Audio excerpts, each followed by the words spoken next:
Pessoal, boa noite, tudo bem? Vamos à nossa aula de Urbanismo 3.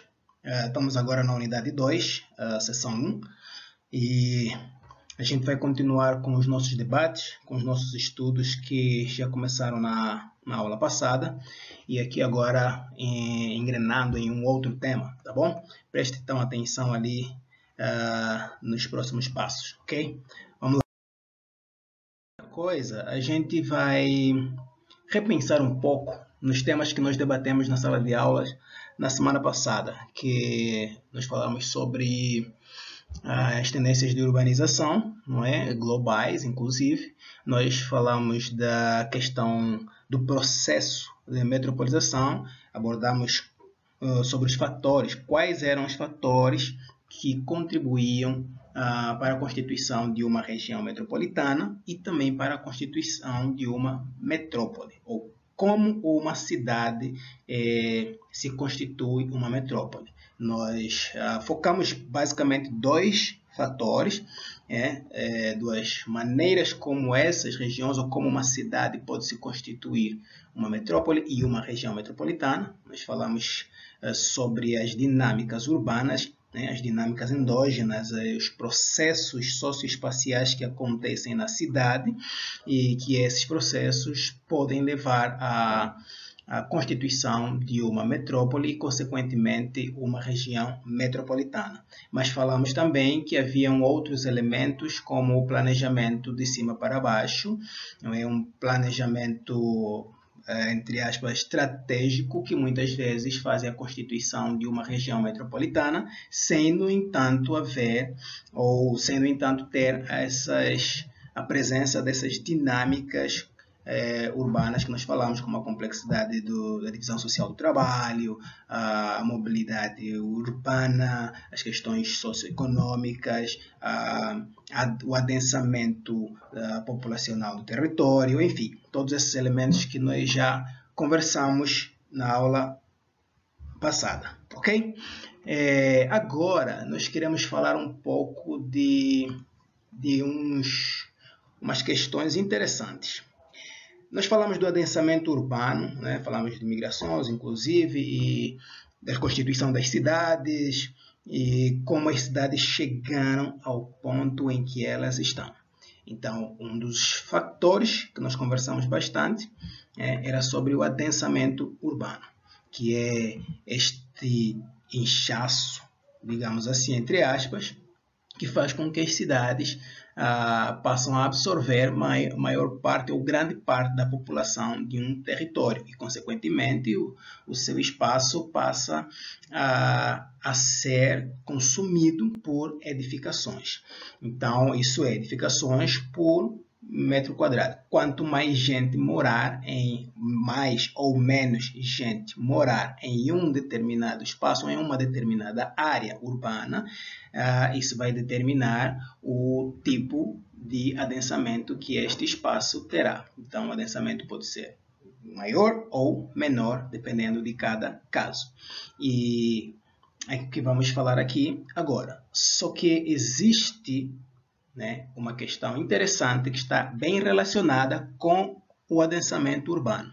Ou seja, o adensamento urbano mais a falta de planejamento, que também foi outro aspecto que nós discutimos na aula passada, vai originar em problemas socioeconômicos, ambientais e sanitários. Ou seja, nós falamos que, inclusive, principalmente nos países do sul global, ou basicamente no Brasil, além de termos um fenômeno de cidades dispersas muito grande, nós também falamos que temos um grande número de cidades precárias.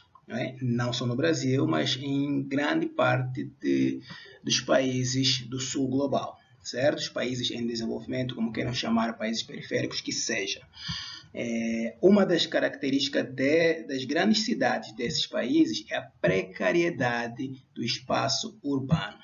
E a razão pela qual nós encontramos este problema, este fenômeno nas nossas cidades, é porque existe um adensamento urbano muito grande que não compactua com o tipo de planejamento que existe. Ou seja, embora se fale que existe uma falta de planejamento, na verdade é uma questão mais complexa. Existe um planejamento que não atende aos interesses democráticos de toda a população urbana. Essa é que é a questão.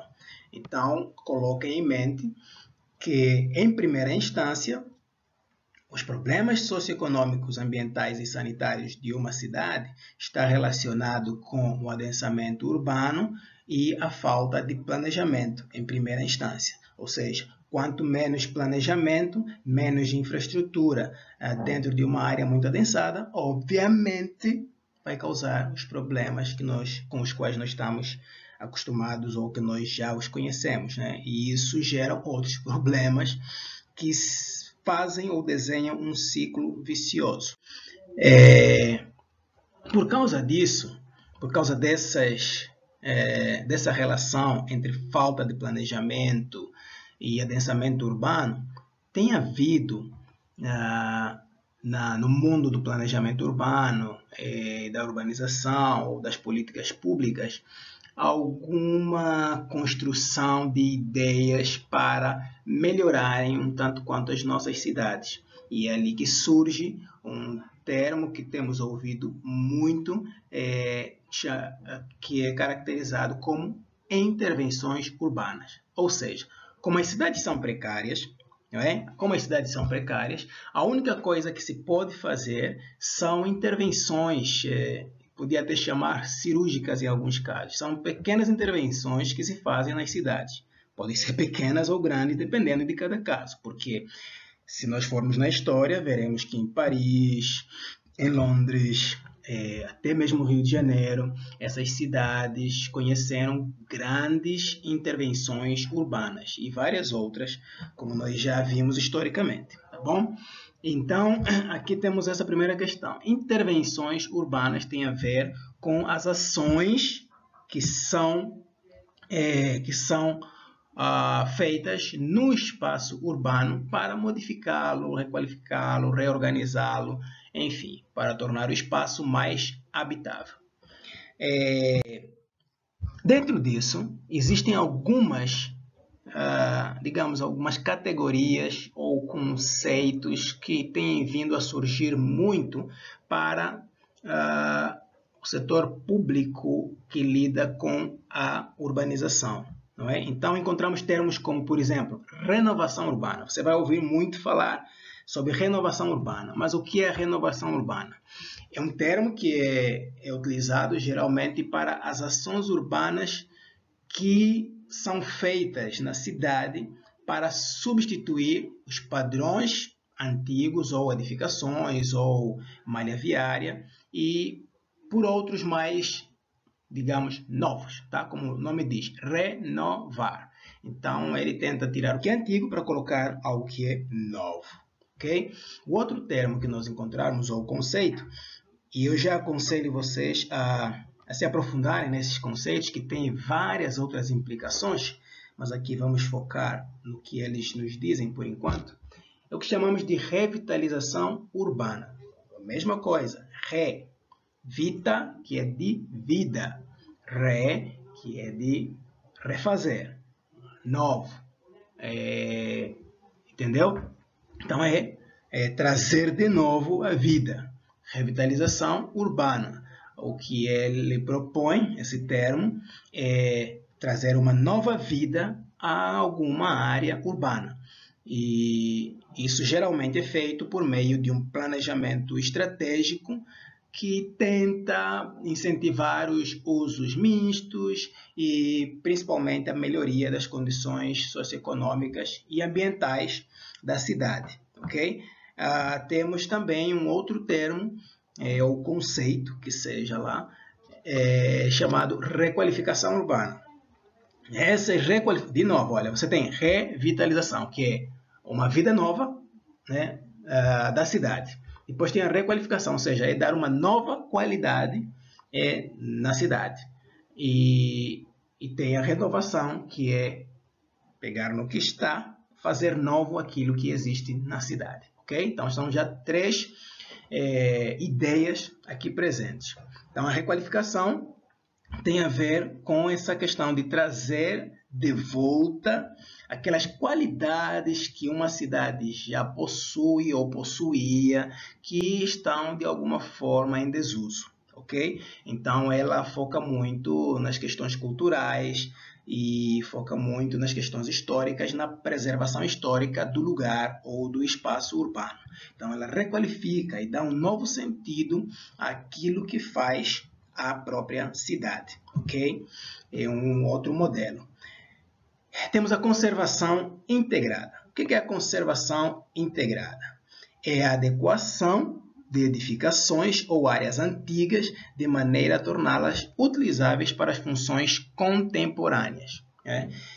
E por último, temos aquilo que chamamos de reabilitação urbana, um tratamento de uma área ou de um tecido urbano, de formas a torná-lo habilitável ou hábil a receber outros usos, tá? Que intervêm, ou outros usos que geralmente são utilizáveis ou intervenientes pelas edificações e pela paisagem urbana.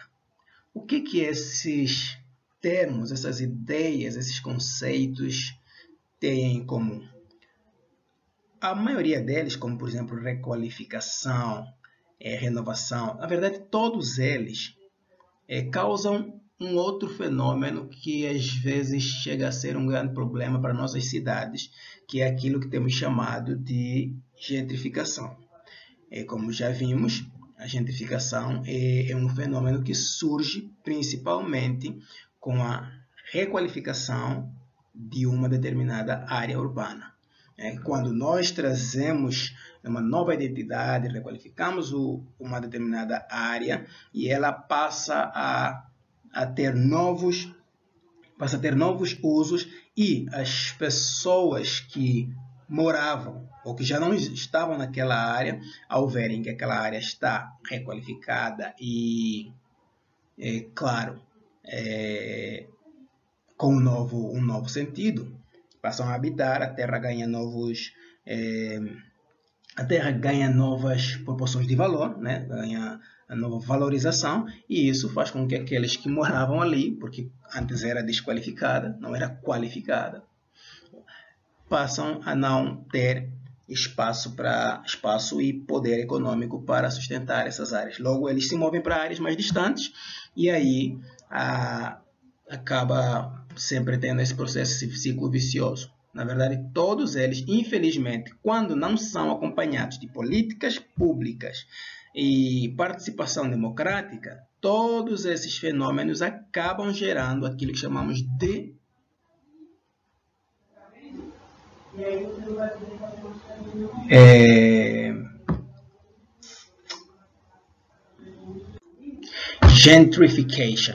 gentrificação, certo? Isso aí.